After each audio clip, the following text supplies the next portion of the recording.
ووصينا الإنسان بوالديه إحسانا حملته أمه كرها ووضعته كرها وحمله وفصاله 30 شهرا حتى إذا بلغ أشده وبلغ 40 سنة قال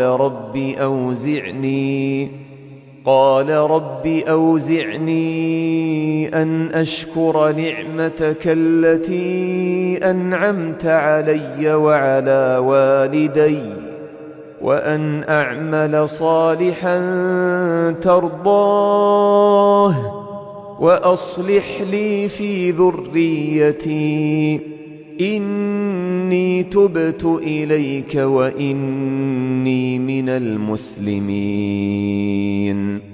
أولئك الذين نتقبل عنهم أحسن ما عملوا ونتجاوز عن سيئاتهم في أصحاب الجنة وعد الصدق الذي كانوا يوعدون.